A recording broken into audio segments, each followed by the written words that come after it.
Alright, so the reviews are in, and just a disclaimer folks, I have not played the game yet, so I couldn't spoil anything for you if I wanted to. But it's pretty interesting to see how things are playing out. I mean, seriously, we have scores ranging from 6 to 10 out of 10, and pretty much nothing in between. So this game is definitely going to be polarizing. Now, which side of the spectrum will you be sitting on? IDK, but I hope I could try to help explain what the hell is going on, so sit tight, relax, and enjoy the show. Now, I must say that I am a Death Stranding fanboy, so I may be a bit prone to defend the game, but at the same time, I also consider myself a pretty level-headed fellow. And I'm just gonna say it, these reviews just don't make any sense. And that's not me defending the game, that's just me not knowing who to take seriously, the guys who are saying it's good versus the guys who are saying it's shit. It's kind of like all these reviews were at some weird tipping point, and it only took one brush in either direction to completely enlighten or destroy their Death Stranding experience, which will kind of explain the lack of reviews in the middle and as to why there are only good or bad ones. And starting off with IGN, and I'm just gonna say that I don't particularly like IGN because in my opinion they're more likely to put out reviews that people wish were true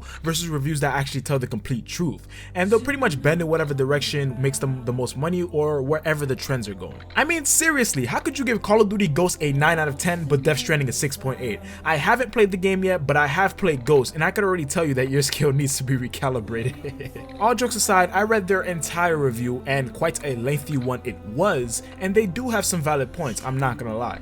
In summary, I think IGN pretty much feels this way. Death Stranding is good, but it's executed kind of weird. And not the good weird we saw in the trailers, a weird weird.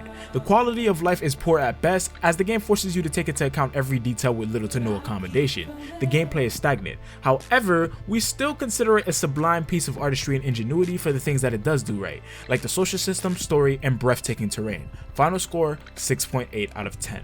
And that's not an official quote, by the way, just a summary of what I thought like the 90-page review seemed to be about. And right off the bat, you could kind of see why they gave the score that they did. And relax, I'm not saying that they're right, I'm just saying that from their perspective and what they're saying that they experienced, their score actually makes a lot of sense. The subtitle of the review said, "Kojima's beautiful new world makes you work to enjoy it." And to their props, they stick to that theme throughout the entire thing, often saying that too much needs to be done for little to no reward and that the gameplay gets monotonous after an extended period of time. My only issue is that IGN tends to never have its finger on the pulse of the community, meaning that most of the time, the reviews they put out just don't even seem like they were done by someone who actually plays video games. Now, of course, I'm 100% wrong on that. There's no way they'd actually get someone who doesn't play video games to review a video game, right?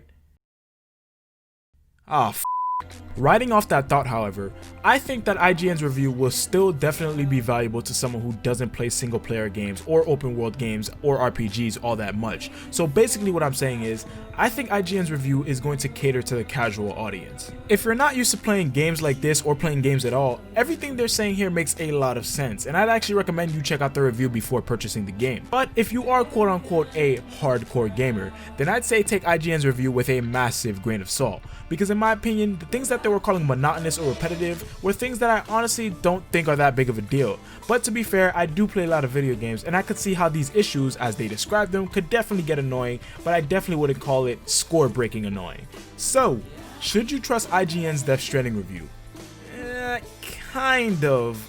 I believe that if you play story-based video games often and have been excited about this game for more than a month, then this review probably isn't the one for you. Like I said, when I read the review, I really got the feeling that whoever wrote this was just getting frustrated about the wrong things. And it's funny because they were glossing over things that I thought could be a lot worse, but spending time on things that I thought could easily be overcome. But when I put myself in the mindset of a new player, I could definitely see why the issues they were mentioning took precedent over the ones that I thought might be more important. So, final verdict, I think if you're new to single player games or open world RPGs or mission based action games, then this review is the one for you, hands down. I think they cover a lot of the topics that you might be interested to hear about, and like I said earlier, I would go check them out if you're on the fence about buying. Pretty sure they end up saying try the game anyway if you don't feel like reading the article. But if you're a seasoned vet like myself, then I wouldn't take this review too seriously. Like I said earlier, they do make some valid points that hold merit, but in my humble opinion, I don't think that score will. Now on to the next review by Polygon, which admittedly is very similar to IGN's, except Polygon gave the game a 9 out of 10. Bizarre, isn't it? Let's find out why. Most of the negative criticism by Polygon takes the same form as IGN's criticism, which again I want to emphasize is completely valid criticism. If a game has some mundane moments, it has some mundane moments. There's really no getting around that.